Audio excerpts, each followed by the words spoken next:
Hey everybody, we're going to talk about Gauss's law today, which is, you know, a bit of a jump forward. And so this starts to get to the part of the course that is gets a little bit abstract. If it was up to me, we would spend more time on problems where we calculate the electric field from various charges, things like that. Gauss's law at the end of the day is going to help us to calculate the electric fields from objects of different shapes that are very long or very flat, those kinds of things in a variety of different situations. And so I feel like we've just introduced the idea of you know, the Coulomb force and electric fields, and now we're sort of taking a leap forward into this. But hang on tight and we'll get through it together, and I hope that these slides are helpful for you to do that. The worksheet for today is another chance to practice. I think there's 3 charges there, and you're supposed to calculate the electric field. So we're not actually going to do Gauss's law problems until probably next week, or maybe on Friday. But I hope this is helpful to you. But it's going to be abstract, but that's okay. I'll guide you through it. So Gauss was a mathematician. I believe he was a German mathematician, and he did all sorts of crazy, amazing stuff. So interestingly, when Einstein developed his theory of gravity, he took advantage of the math that mathematicians had produced before him. So Einstein did not actually have to create the math. What his achievement was to apply the math that other people had made to the actual universe, which of course was not easy either. Gauss also helped to develop, if you've ever done a linear regression where you have a bunch of points, you have to calculate a linear line through that. Gauss helped to lay the mathematical foundations for those sorts of things, and that ultimately allowed people to notice that the orbit of Uranus was not a perfect ellipse as Kepler found for the other planets, and so what was happening was that it seemed a lot like there was another planet that was further out that was affecting the orbit of Uranus. And so using this technique, they were able to say that, well, if based on the deviations from the ellipse, it would seem a lot like there's another planet that should be right here. And sure enough, that's where the planet Neptune was. So pretty impressive list of things here. So I'll get into what Gauss's law is in a second. So this is sort of one half of Gauss's law. We'll get to the other half in a second. But this is the Greek symbol called phi, or phi, I can't remember which one. We're going to call this the electric flux. This is going to be some sort of electric field. This is an area. This is an integral, like you've seen. The only difference is that there's a circle in the middle, and you shouldn't be scared by the circle. The circle just means that we're integrating over the entire surface. Maybe it's a sphere, maybe it's a cube, maybe it's some weird oval shaped. The point is that the surface is enclosing something. There's no holes in it. So this is what's called the electric flux. And just to kind of simplify things a little bit and to have some analogy, let's talk about wind flux. I think this is a little bit easier to wrap our minds around from a conceptual point of view. So we've got some velocity field of wind. We've got areas of something. So the velocity of the wind is meters per second. So meters per second times an area is meters squared. So meters per second times meters squared gives you meters cubed per second. So the units of the flux is volume per second. And so if you have a house and there's wind coming at the house, and let's say you have 3 windows that are open, well, the wind flux is basically the wind that is, the volume per second of air that's coming into that house. And so this crazy, scary-looking integral ultimately turns into the velocity of this wind times the number of windows times the area of each window. And I hope you'd agree that these things multiplied together would give you the total volume per second of air coming into the house, or at least something pretty closely related to it, right? So that's wind flux. So here's another analogy. So if you have a sailboat with a little piece of paper on it, the wind is hitting that sailboat, hitting the sail, and so there's a certain velocity of that wind, there's a certain area of that sail, and so the volume per second of wind that's hitting that sail is going to be given by this thing. Again, this scary-looking integral turns into this. If you get into, if you get into calculus 2 and you're familiar with integrals, the wind here is constant. I mean, the wind down here is moving the same speed as the wind up here, and so you can take it, anything that's a constant, you can take it out of the integral, and then you integrate over the area, you just get the total area.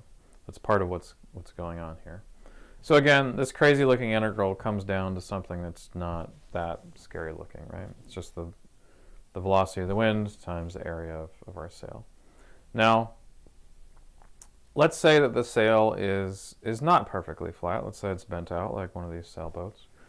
Well, the area of this thing is potentially larger than it was, whoops, I'm trying to go back. I don't know why it's not letting me go back. But the area of this thing is potentially larger than it was before.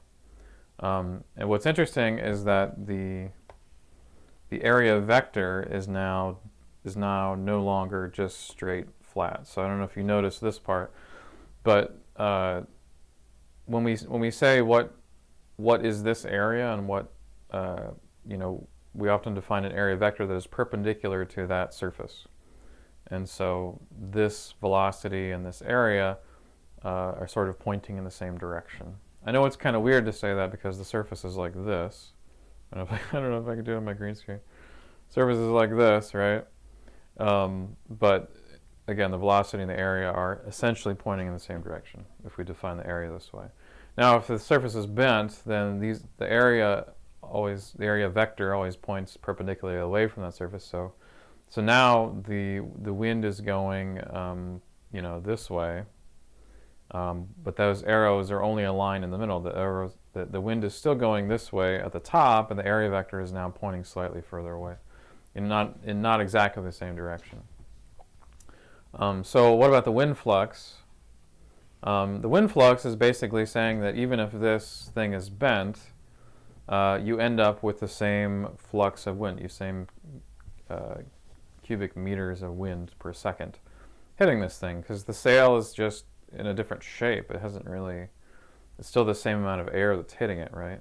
So how does that work with this crazy looking integral? Well, the thing you have to remember, the thing you can do is you can break it down into parts. And so you can sort of break up this little area into little tiny chunks, which is basically what we're doing from here to here. This fancy looking E-looking symbol is actually the Greek symbol S for sigma, sum. So we're summing all over the areas, we're summing over all the little areas there. But when we do this, we have to be careful because this is a dot product, and a dot product involves a cosine, which they talk about in your book. And the angle specifically is the angle between the velocity vector and the area vector. So like down here, this angle is going to be non-zero. In the middle, the angle is going to be 0, right?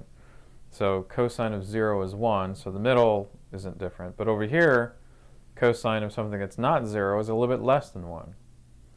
And so what happens is that because the area is no longer 0, this cosine term is not necessarily equal to 1. And so at the end of the day, you end up with a larger area here because the sail is all bowed out. But in terms of, but because the angle that the area vector makes with the velocity vector is not 0, you get something that's less. So again, this is larger than it would normally be. This is smaller than it would be if it was just flat. And those, at the end of the day, those two things cancel out.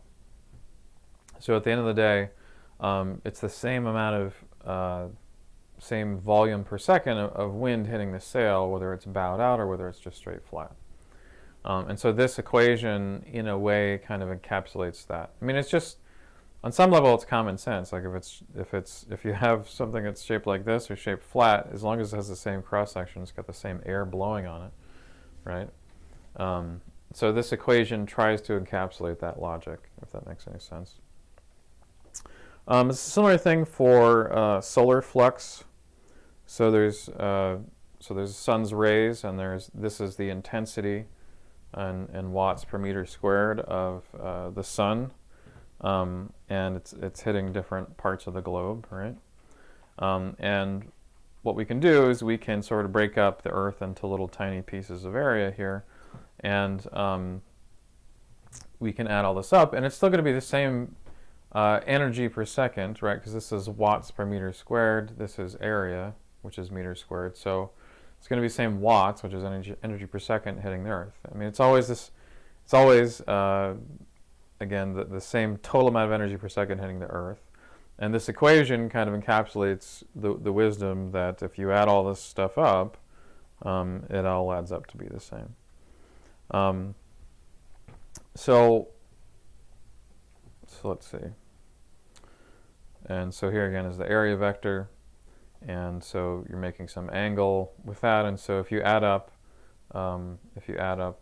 all the intensities and all the areas and then take into account the area vector, it does in fact end up equaling constant.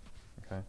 A related question to all this is that so let's say instead of just considering this flat thing, now let's say we're integrating over an entire surface. So maybe it's a sphere around the sun, maybe it's a cube around the sun, something like that. We've got our area vectors here. So now we can integrate this thing. So on this sphere, the intensity is all going to be the same because it's all equidistant. But here the intensity is not necessarily going to be the same because at this edge we're a little bit further from the sun than we are if we were in the middle or at the top, because these points are a little bit closer to the sun. But the point of it is that at the end of the day, if you put the sun into a box or a sphere, it's the same energy per second that's going through that box or sphere. It doesn't matter what the shape is. And that's kind of the spirit of the calculation. So what if you double the surfaces in size? So if you take the sphere and you double the size of the sphere, is it the same energy per second going through the sphere? Yep. Right? So it doesn't really matter how big the sphere is. The sun is generating a certain amount of energy per second, and that's going to be the same amount of energy per second that's moving through that sphere. Same thing with the cube. The cube can be small, the cube can be big. It doesn't really matter. The sun is generating however much energy per second that it's making. If the surfaces become deformed, so if I take this and I make it into an oval shape, or I take this and make it into a rectangle, is that going to affect the solar flux? Well, it's still the same energy per second that the sun is making, whether it's an oval, whether it's a rectangle, things like that. And so if you sum up all of the intensity times the areas and things like that, you end up with the same amount of energy per second, right? Because the sun is inside of this thing and it's irradiating. But what if you put a hole in one of the surfaces? So what if we put a hole in this sphere? What if we put a hole in this cube or something like that? Is the solar flux going to be the same then? No, because then we wouldn't be counting that radiation that's going through that hole. And so that's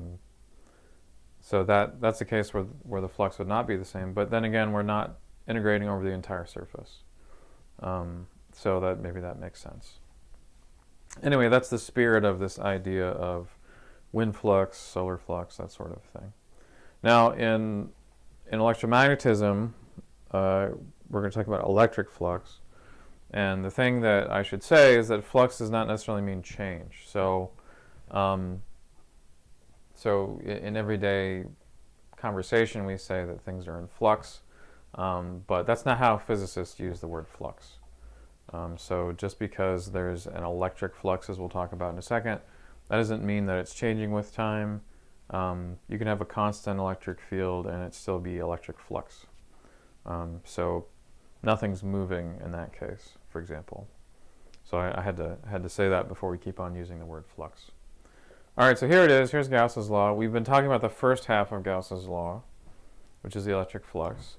Gauss's insight was that this thing equals what's called the charge enclosed divided by the what's called the electric permittivity of space. I think we've talked about this already, maybe, I can't remember.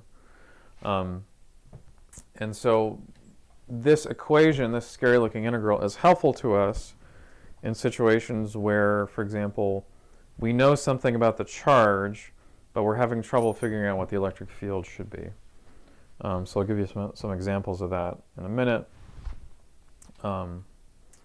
And so generally that's why this is at this point in the course, is because we want to be able to calculate electric fields from distributions of charge.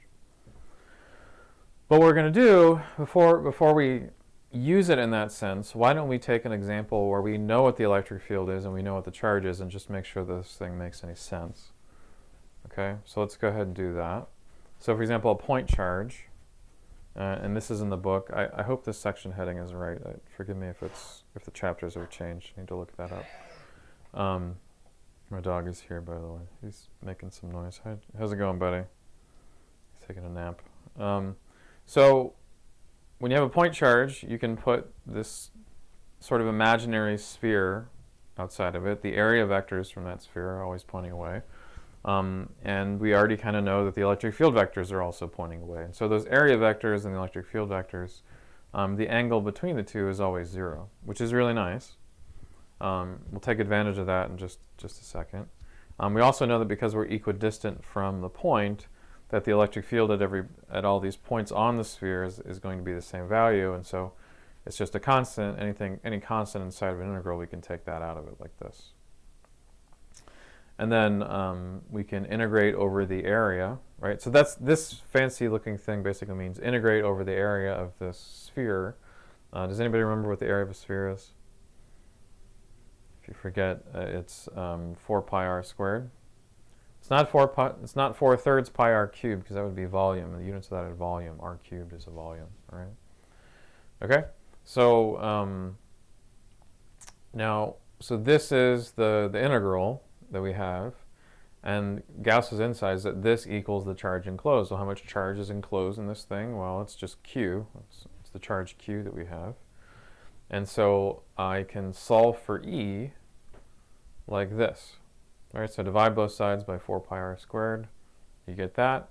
And then earlier we were saying, all right, the electric field is kq over r squared.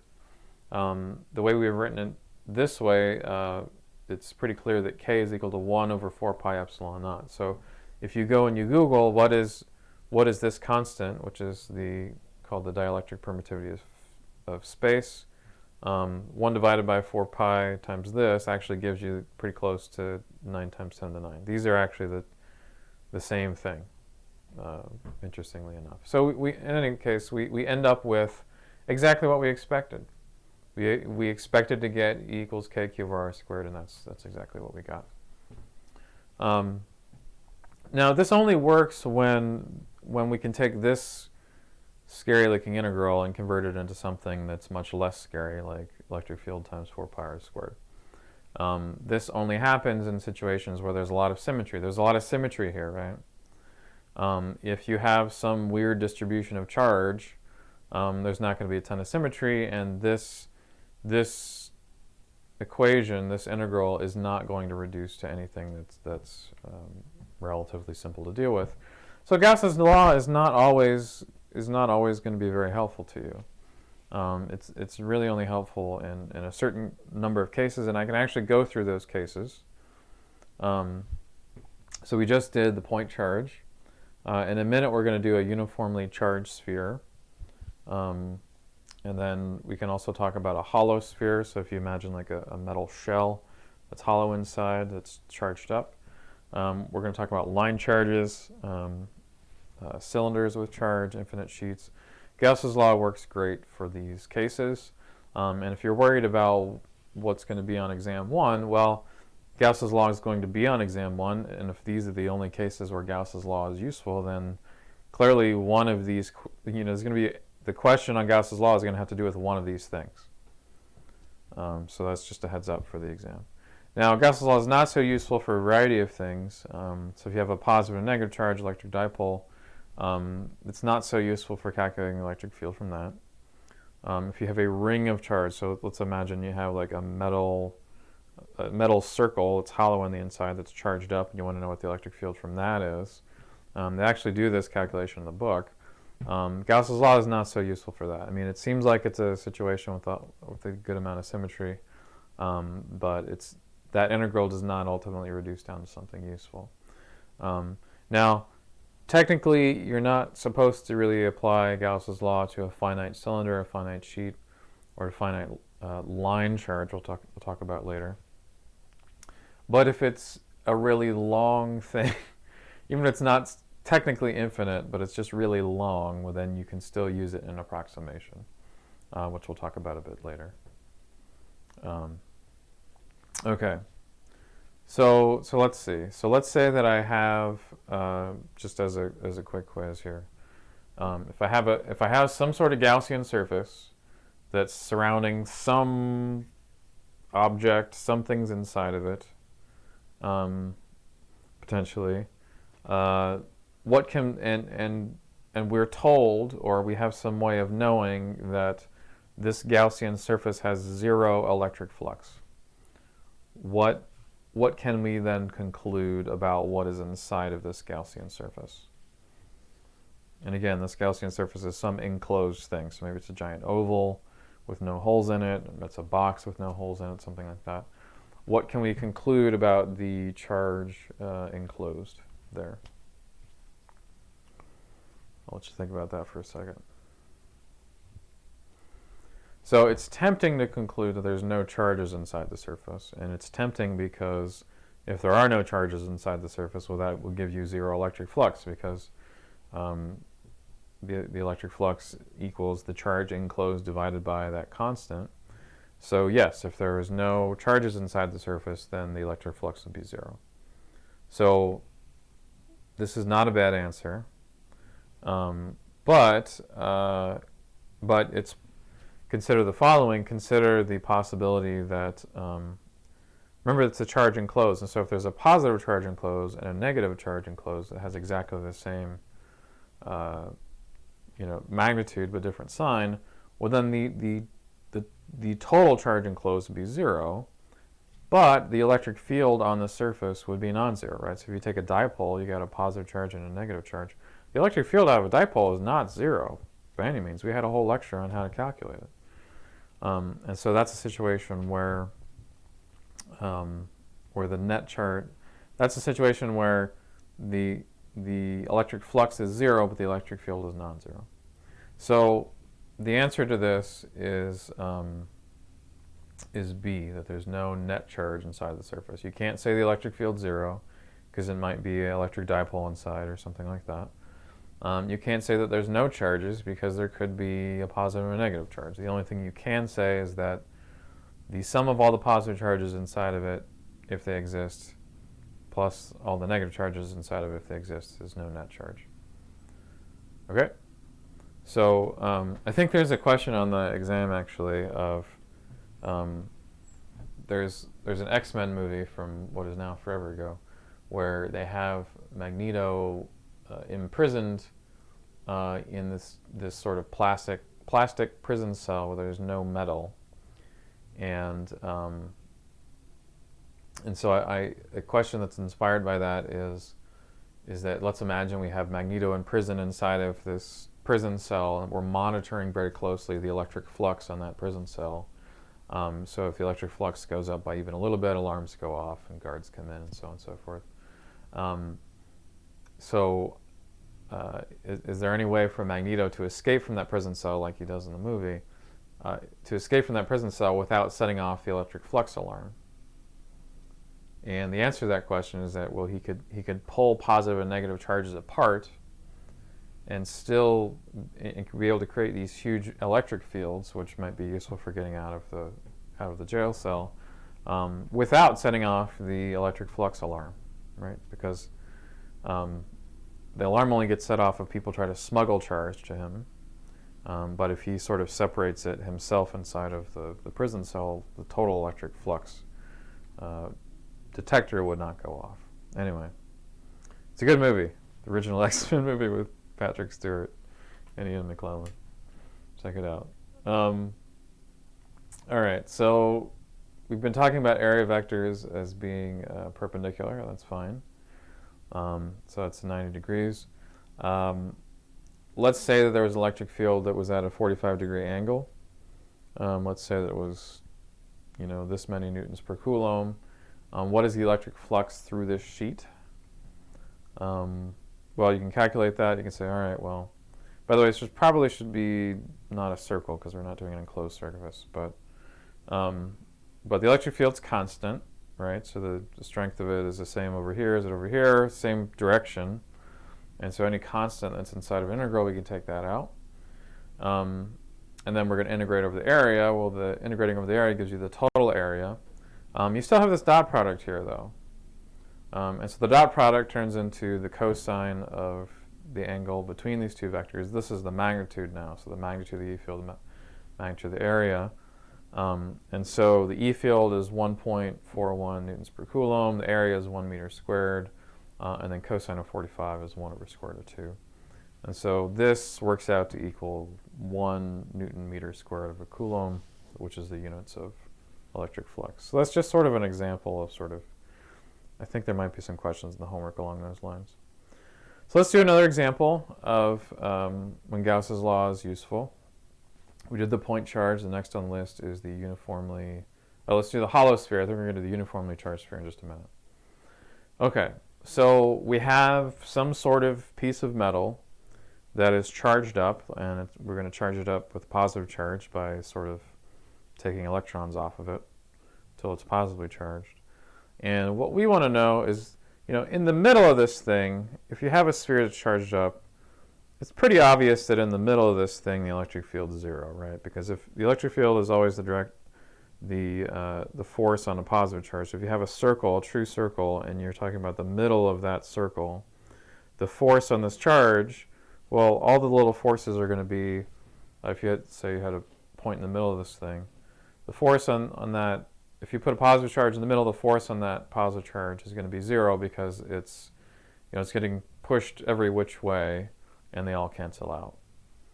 So that's not such a complicated problem. But the question, though, is that what if you had a positive charge here? If you put a positive charge here, is it going to be, for example, is it going to repel from these positive charges here because it's close to it? Or is it going to be, or is it, there's so much more positive charges over here pushing it the opposite direction, right? That at the end of the day, this thing is going to feel a force this way. And if there's any force on a positive charge, you know that there's an electric field there, because the electric field is always in the same direction as the force on a positive charge. So again, is there an electric field off-center in this sphere? So what we can do is we can think about this in using some of the methods that we used last lecture, which is what we're going to do in a second. And then I'm going to show you the Gauss's law way and how much more elegant that it is to come to the same conclusion. So here we go. So again, there is, it's close to this thing, so you'd think that the positive charges here would exert a strong force on this thing. But on the other hand, over here there's more charge, so it's further away, so the force is less. But on the other hand, there is, sort of more charge over here.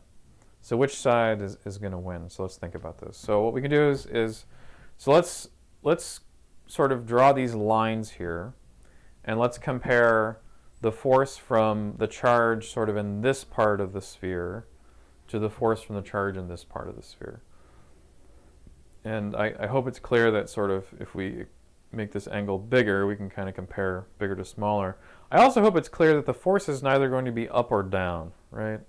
Because we're right in the middle of this thing, right? So it would not make sense for these charges here to sort of push the thing down, or these charges here to push the thing up. Like by the symmetry of this thing, it's either going to be moving this, the force is either going to be this way or this way. It makes very little sense if the force was up or down just from the symmetry of this thing. Okay. So again, we're going to try to compare what is the force of these charges on this point, or what's the electric field from these charges on this point, what's the electric field from these charges on this point. Add it all up and see what we get. Okay. Just using what we did from the last lecture. So there's a little disk of charge there. So let's say there's Q1 of charge at that spot, Q2 in the other spot. Clearly there's going to be a bit more charge over here than there is on Q1. But that's okay. And there's going to be some opening angle that we're talking about. And I hope you appreciate that this opening angle is the same as that opening angle, right?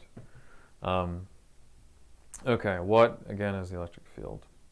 So the distance from this thing, let's call that d. And the radius of the sphere, we'll call that capital R. And so what we can do is we can say, well, this charge has a distance of R2 from this point. And so when we calculate the electric field, we'll use R2. Whereas this charge here has a distance of R1 from this point. So when we calculate the electric field, we'll use R1. So there we go. So this charge over here, Q1, I'll just step over my dog so I can do this. Sorry, everybody. This charge over here, this sigma is the charge per unit area. So we're assuming that the charge is uniformly distributed over the sphere. And so whatever area this thing is, that area times the charge per unit area gives you the charge at Q1. And the same thing is going to be true for Q2. There's some going to be, it has the same charge per unit area. Charge per unit area is also total charge over total area, by the way. It's just that it's going to be a different area. So Q2 has a larger area than Q1, and so that means it's going to have that much more charge. Okay? Again, sigma is the same in both cases. That's right. Sigma is total charge over total area. So if you really wanted to know what sigma was, that's what it would be. So now this area here, area is pi r squared. And so if you, area is pi r squared. But the thing is that it's the radius here. It's not this radius. It's not this radius. That's not the pi r squared. What matters is this radius here. Okay, and this radius here, if you think about the length of the arc, there's some distance, right? There's some distance, and then there's an angle, and so the angle times that distance gives that radius here. So that ends up being r times the angle. Because it's the radius and not the diameter, there's a factor of 2 there. But in any case, the area is pi r squared, and the r here, again, which is sort of just this thing here, right? Half the diameter is this distance r1 times phi. Same thing over here. Again, so this area, this is the radius of this circle, right? And you have some distance here. So you have some distance from this point. That distance times the opening angle here gives you sort of the arc length here. And divide that by 2, that gives you a nice radius. And so this tells you how much charge is over here on this part. Okay? So that's how much charge. Now we can calculate the electric field. The electric field is kq over r squared, right? So electric field at this point from these charges is kq1, all this stuff, divided by r1, okay? Because that's the distance. This is all distance r1 from this point, and so we can run that number. We get this thing. The r1s cancel, and you end up with this. Now, what this means is basically that the larger the angle that you get, the more charge there is, and the significantly more charge there is, which is fine. So it makes some sense that this depends on the angle that we come up with, because I haven't even specified what that angle is. You do the same thing over here. You can do the same thing over here. So this is the electric field from this stuff, right? And then this is the electric field. This thing down here is the electric field from these charges here. Now there's a minus sign here, which is important because our coordinate axes have plus x's this way, right?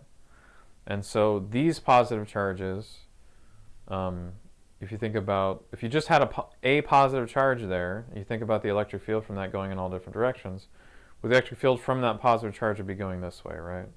And the r hat vector from that thing would be going this way. So that's why there's a positive here, But at this point, if there's a bunch of positive charges over here, with electric fields going in all different directions, the electric field from this thing would be going the opposite way, right? To negative x. And so that's why we have to put a minus sign in here. I mean, ultimately, this relates back to the r hat thing. And so again, there's electric field to the right of this value from this stuff. And then we can calculate the same thing to the left. And so if we take all this and divide it by r2 squared, right? Because this is the distance from here to here is r2. Divide by r2, I end up with this, right? And then I can add those two things together, right? Because the electric fields add together like vectors. So you add those two things together, you're going to end up with 0. So at the end of the day, even after all this, you find that the electric field from these charges cancel out with the electric field from this charge. There's another way of saying that is that the force from, if you had a positive charge here, the force from these charges, the repulsive force, and the repulsive force from these charges would cancel out. And at the end of the day, you would find that the force from this positive charge is 0. Again, it was a little bit tricky to try to prove that, right? This was, one of the denser slides I have in this lecture or in this course. There's another way to show that this is the case. There's another way to show that the electric field here is 0. Okay, and that's the Gauss's law way. So in Gauss's law, you would say, all right, well, I'm going to draw an imaginary sphere at the center of this circle. This is my Gaussian surface, and I'll write down Gauss's law. And because it's all spherical geometry, this integral, this nasty-looking integral, turns into something quite elegant, and where E is the electric field we're trying to figure out. And then this is equal to the charge enclosed, and we know that there's no charge in it because it's a hollow sphere. And so the charge enclosed is 0, and therefore the electric field is 0. Now, which would you prefer? Would you prefer this analysis to tell us the electric field inside of this thing is 0, or would you prefer this analysis? Hope you would agree that this is a lot simpler. So this is the beauty of Gauss's laws. It tells us things that would otherwise be pretty hard to establish. Okay. All right. So we've done the hollow sphere, the uniformly charged sphere. I'm not even going to try to do the uniformly charged sphere the hard way. I'm just going to show it to you the Gauss's law way. I don't know what these Q's are doing here. I'll have to fix that. So let's imagine that you have that there's a new 3D printer that comes out. So I don't know if you guys have 3D printers at home. I don't have one. I kind of wish I did. But let's imagine that there's a new feature on the 3D printer where we can specify how much charge every little piece of filament has, or another way of saying that is how much charge per unit volume. So that at the end of the day, we end up with this plastic thing, but the plastic thing has charge all distributed all throughout it. And so we want to know what the electric field is from that thing, both inside of the sphere and outside of the sphere. So the outside is the easier part, so we can do that first. We'll do the inside of the sphere in another moment. So I don't know if you can see this Gaussian sphere we've drawn outside of this physical sphere. The Gaussian sphere is always an imaginary thing. There's never a physical object that is a Gaussian sphere. It's a mathematical construct from imagination land. So here's your Gaussian sphere. It's spherical geometry, so the crazy looking integral turns into something elegant. This is equal to the charge enclosed. Well, how much charge enclosed? Well, the total charge is Q. So Q enclosed is just Q, and we end up with this thing.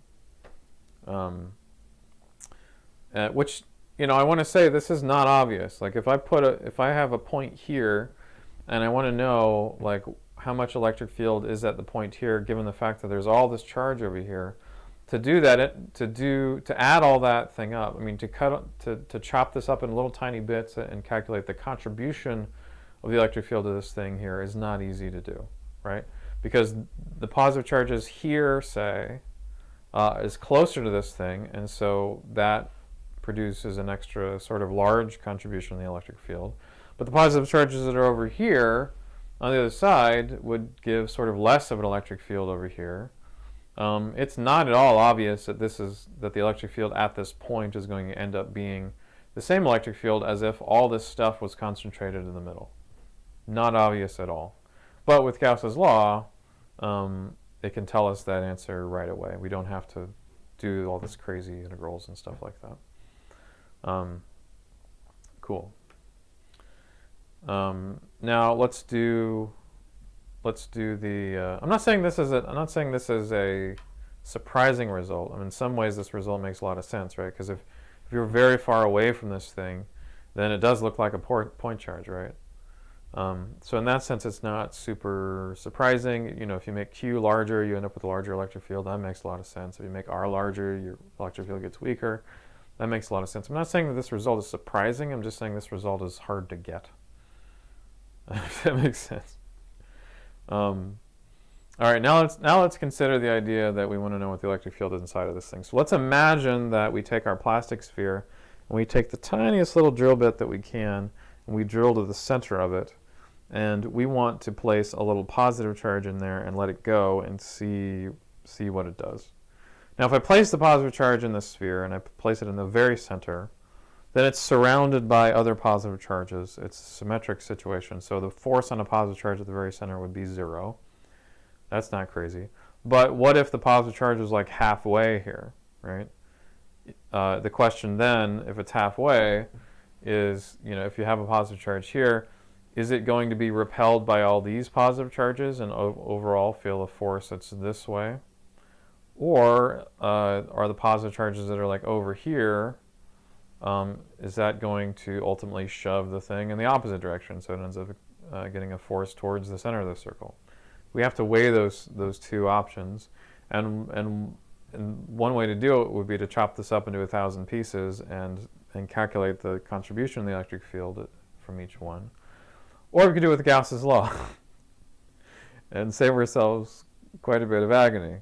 All right. So with Gauss's law, because we're in spherical geometry, we have this nice. The integral turns into something very nice. What's tricky about it is the charge enclosed. That's what we're going to talk about. Right? So the charge enclosed is not necessarily Q, because we're not enclosing the entire charge with this Gaussian surface that is not the size of the sphere. It's smaller than the sphere. So what is charge enclosed? This is the tricky part for figuring out what the electric field is inside of this thing. So the book talks about how you can think of these things as charge per unit volume. So this thing, it looks like a P. This is really a rho. It's a Greek rho. So this is charge per unit volume, and so for a thing that has a charge Q, is going to have a charge density, if it's uniform density, of Q divided by the total volume of the thing. So again, the total charge on our sphere is equal to the charge per unit density times the total volume. And so if we have, you know, some charge enclosed in this thing, we know that if you have our Gaussian sphere the same size as our actual sphere, then that has to be the total charge enclosed, right? We also know that if the Gaussian sphere has a volume of 0, well, then it's not going to be enclosing any charge, and it's going to be 0 for the charge. So we have to have some mathematical function of r, that when r equals a, which is according to this diagram is the radius of our sphere, equals q total, and r equals 0.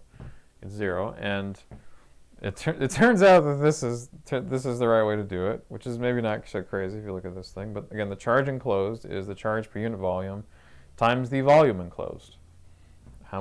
What's the volume enclosed as a function of r? Well, that's just, this object is a sphere.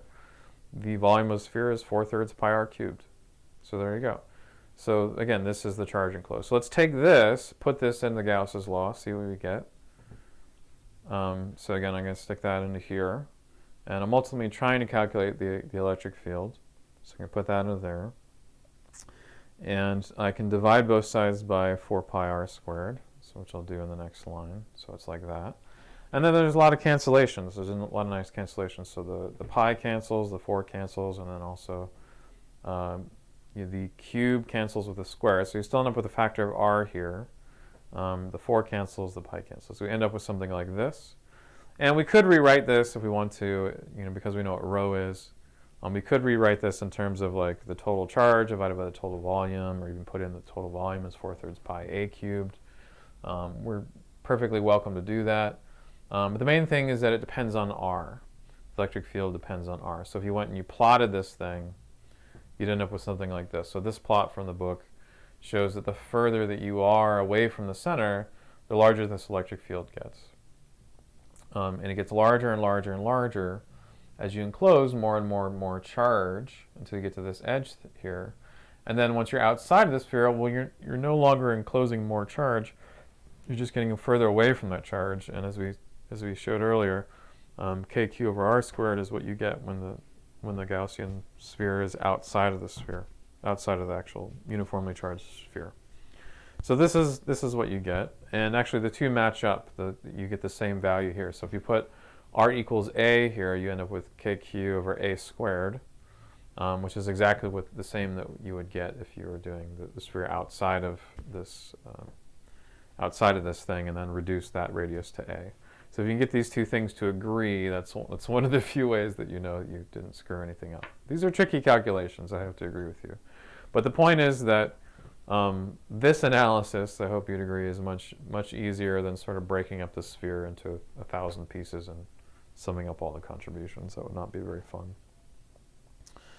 I think the moral of the story, by the way, is that if you did drill a tiny little drill bit and put a proton in there to see which direction it would accelerate, the answer is that it would get accelerated out of the sphere, and the electric field would get larger and larger and larger until the point that it left. So essentially, if you put a positive charge here, a proton here, it's mostly going to be repelled by the stuff that's over here and shoved this way because of all the positive charges that are in here. There's other positive charges here that are pushing the opposite way, but there's a lot of charge here that's relatively close and not as much charge here that's as close. So anyway, at the end of the day, that's what you get. Okay, so we've gone over the point charge, we went over the hollow sphere, we went over the uniformly charged sphere. The next thing to do is the infinite line charge. We're not going to get to the infinite sheet till next lecture, but we are going to do the infinite line charge today. Now this next thing is this kind of visualization that I created with a grad student on the Columbus campus. And this green thing is the Gaussian surface. The red thing is this infinite line charge. It literally goes to infinity. It has charges all along it to infinity. And what we want to figure out is what is the electric field from this thing at a particular distance. Because it's not just going to be a point charge, kq over r squared. It's going to be something different. And we can either break this thing up into a million pieces and calculate the contribution of the electric field at this point. But that's not very fun. And there's an easier way to do it using Gauss's law. Now, before we apply Gauss's law, it's important to say that there's other choices for the Gaussian surface here. So we could choose this as a Gaussian surface, but the problem is that you're choosing the Gaussian surface so that integral turns into something relatively simple. And the problem with this one is that, I don't know if you can see this, but the electric field, because we're closer, because we're miscentered now, the electric field on this side is stronger. The arrow is a little bit longer there, I don't know if you can see that, than the arrow on the opposite side, which is just further away. So the electric field is not going to be the same in all the different parts of this Gaussian surface, which is going to make it harder to do that integral. And it's also the angles are a little bit off. The angles are not all 90 degrees, so it also makes things complicated. By the way, these pink arrows here are the area vectors. So the area vectors are always perpendicular from the surface. And so, for example, this one is straight up, this one is out, things like that. And so a nice feature of this one is that the electric field vectors here are either 90 degrees here, I'll talk about that in a second, or they're parallel to the area vector. So that's a really nice feature. Not so much here. I mean, this one it's parallel, but this one's not, for example. So this is not so useful. You can still potentially do the integral, and you'd get the same result, but it might not be a helpful result. There's other various bad choices of Gaussian surfaces. So, for example, this thing, the electric field is stronger on this side than it is on this side. The angles are all slightly different. This one's perpendicular to the thing, this one's not. So this is not a very useful Gaussian surface, and to make matters worse, there's no charge enclosed. And when we go and apply Gauss's law, it's not going to be very useful to us. Another Gaussian surface that we could do would be this cube, and that would work. We would you can do this integral and get the number, but it's not going to be easy. And some things that make it harder is that depending on where you are in this cube, if you're in the middle, the electric field is a little bit stronger, which is why you can see those lines are a little bit further. If you're at the edges of the cube, then the electric field is a little bit weaker because you're further away. And so you can't say that the electric field is the same value on each surface, and you can't say it's the same angle, because these angles are perpendicular and these aren't. So you can still, in principle, you can do the Gauss's law integral. It's just that it's not going to be as useful or as simple as other choices.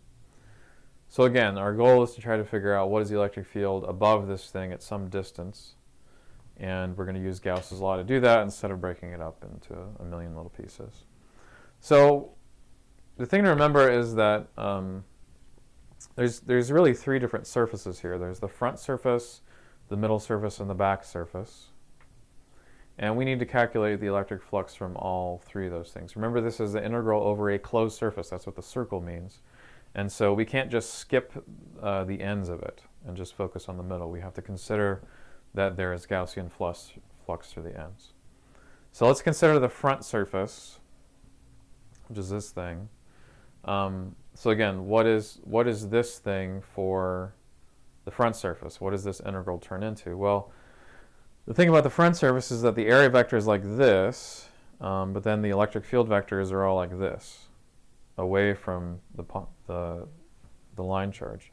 And so the electric field is not necessarily the same value on the surface, right? Because if you're closer to the surface, the electric field is going to be stronger than if you are further away. We have to integrate over the entire surface. So that complicates things. That doesn't necessarily mean that the electric flux is zero. But you remember that there's a dot product in here. So there's a cosine theta in here. And so the angle, any kind of cosine theta, the angle between the area and the electric field is 90 degrees. So the cosine theta is going to be cosine of 90 degrees, right? Cosine of 90 is 0. And so for that reason, you're going to find that the flux on the front surface is 0, because there's just the electric field and the area vectors are not parallel like they are over here. We can also conclude from the back surface, using the same logic, that even though the area vector is sort of going, instead of going this way, is going to be going off this way, the opposite direction, the area vector is still going to be perpendicular 90 degrees to the electric field vectors. And so that flux is also going to be, that electric flux is also going to be 0. So we're left with this phi 2 from the electric flux from the middle of the cylinder. And this one is much more straightforward. So at the end of the day, we have to calculate this thing, right? By the way, the circle has disappeared because it's not an enclosed surface anymore. It's just the middle. So calculating this electric field, this quantity, well, we're equidistant from the line charge. And so the electric field at the surface of this middle cylinder thing, that electric field is the same, so it's a constant. You can take that outside of the integral.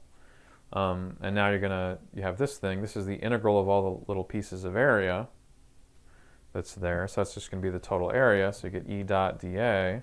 And then this is a dot product, and so this gives you the cosine theta.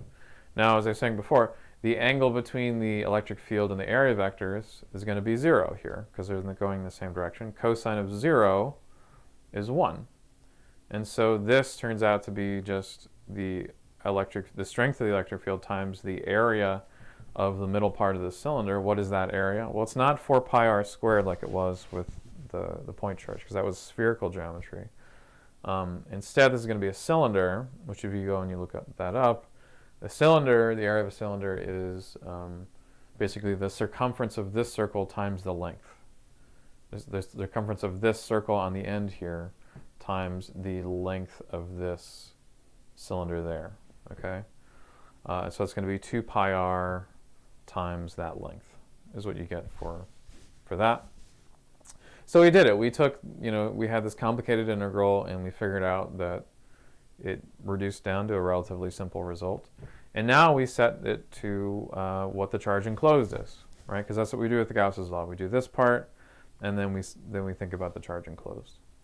So the charge enclosed here depends on the size of the cylinder. That's an important thing.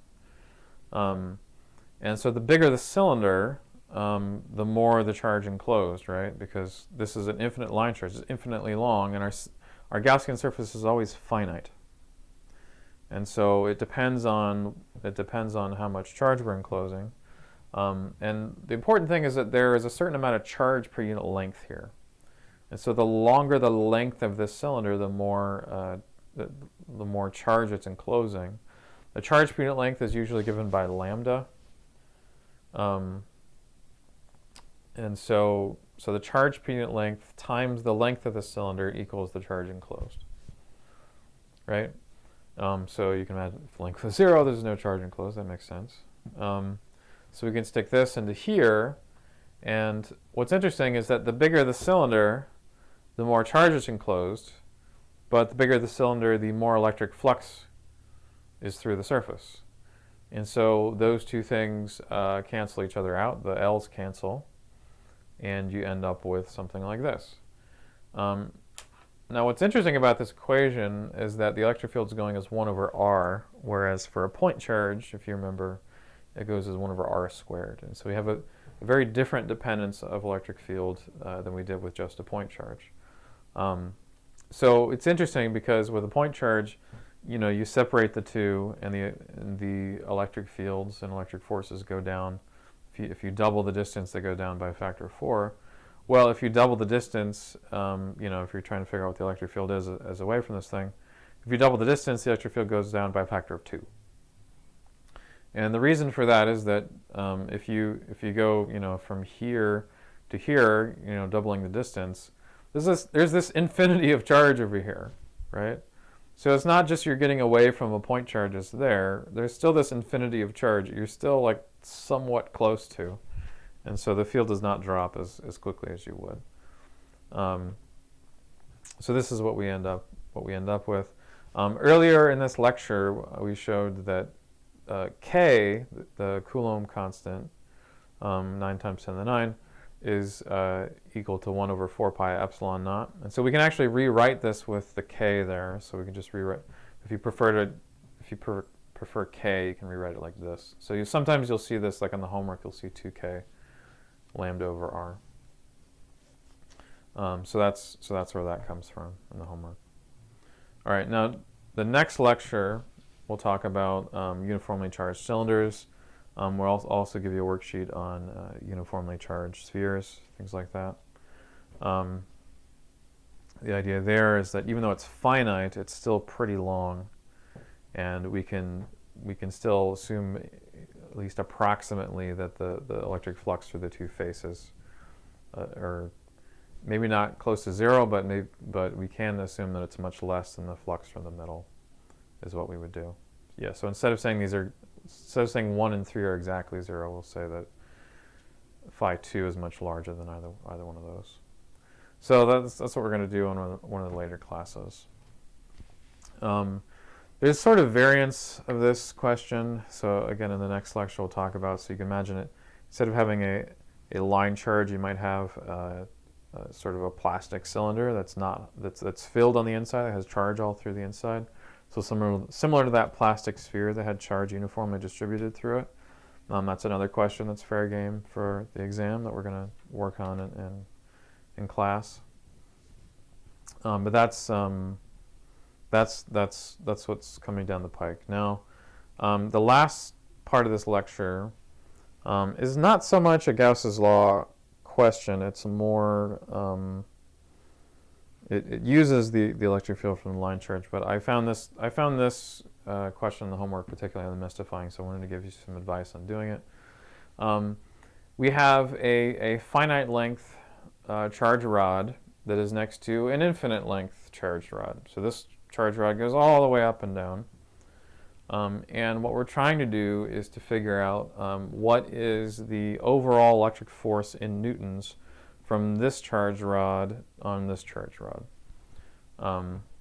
This is a fairly tricky question for some reasons I'll get into, and part of why it's tricky is that the force of the charges at this end of our finite rod is going to be much larger than the force on this end of the charge rod, right? Because this end is much further away from all these charges, right?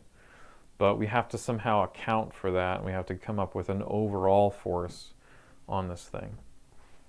So it's a pretty tricky problem that way. Now the electric force from this infinitely long wire is going to be 2k lambda over r, like we just derived. The lambda is the charge per unit length. So they don't tell you what the charge of this thing is, they only tell you what the charge per unit length is, right? So in this, the linear charge density of the long line is this. Why don't they tell you the total charge of the infinitely long line charge? Because the total charge is infinite, right? So they don't tell you, so it's not a meaningful thing. What is meaningful is how much charge is there per unit, per meter, because this is what you put into this formula to get the electric field.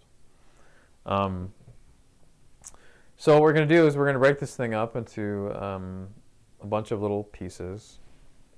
This is another view of the line charge here. So we're going to break this thing up into a bunch of little pieces, and what we're going to do is we're going to count up the force on each one of these little pieces, like that. And we're going to sum that up and figure out what it gives us at the end of the day. So this I thing, so each little piece is, piece I. So this is 1, 2, 3, 4, up to n pieces, and so this I subscript is whether, is this 5 or 6, which chunk are we talking about? The total force will be the sum of all those things. This is what we'll do eventually. So let's calculate this thing out. So the distance from each one of these little chunks, so this is chunk I, 3, 5, I don't know what it is, 7. Looks like chunk number 3 to me. So the distance from this chunk to the infinite line charge is r sub I. And again, what we want to do is calculate the force just on this chunk, right? So we know what r sub I is. We've got to figure out what q sub I is. Well, q sub I, the charge in this chunk, in this tiny little chunk here, is going to be the total charge along this finite rod divided by the number of chunks. So in my version of the question, it says it's 25 nanocoulombs is the total charge in this rod. So each chunk would be that divided by n, where n is the number of chunks. And so we can kind of sub this into here, or we can just call it q rod divided by n if we want. That works too. So we're gonna rewrite this as q rod over n. Okay, we're not done yet, but that's part of it. And then so there you go. And then what we are going to do is something a little bit clever, which is to say that this equation, to me this is the trickiest part of it, is we're going to take this, and you can multiply any equation by something over that exact same thing, and it's still 1, right? It hasn't changed that equation, right? So what we can do is we can multiply this equation by L rod, the length of the rod, and divide the equation by the length of the rod. That's the clever piece to me. Where this is this thing here. And what's interesting is that this n here, so the length of the rod divided by n, this gives us the length of each one of those chunks, right? Because the length of this little chunk here is equal to the total length of this rod divided by the number of chunks, right? And so we can rewrite this thing again as this thing times delta r. Okay. Again, this length of the rod is from this thing, not the infinite one. The infinite one is infinite, and the charge of the rod, it's not the infinite one. The infinite one is infinite, right? And so we've managed to rewrite the force on this little piece as, it's not as this thing anymore, but as this thing over here. And now what we're going to do is we're going to sum all this up. We're going to add it all up to figure out what the total force is. And so we're going to use, we already did all this. So we're going to use this sort of sum symbol. So we're going to sum this up like that. And now what we're going to do is a skill that I like call squinting, where you sort of like, it's like magic eye. You look through the screen and you sort of avert your vision. And you take the limit as n goes to a gazillion, and you end up with something like this, right? So as n becomes very large, this thing turns into an integral. Now q rod over L rod, those are just constants, so those sort of come out like that. You don't need that inside the integral. But you end up with this sort of a thing. And the limits go from d, which is the closest that our little chunk can be, to d plus L rod, which is the furthest that our little chunk can be from the infinite line charge, is what we get. You know, I could have taken this 2k lambda out front, because those are also constants, but I decided to leave it in there. So we're going to do this equation. We're going to do this integral. Does anybody recognize the integral of 1 over x, 1 over r? It's log, right? So you end up with log. So if you do this integral, you get, you know, log r with the limits of d plus L over d, and so turns into that, right? And so this ends up being the total force on there. So it was a particularly difficult problem. I want to make sure you guys sort of were equipped to see what was going on there. So I think that's about it for this lecture, which was a lengthy one, but I hope this is all helpful for you in doing the homework, especially homework 2, which is due next week. So, all right, till next time.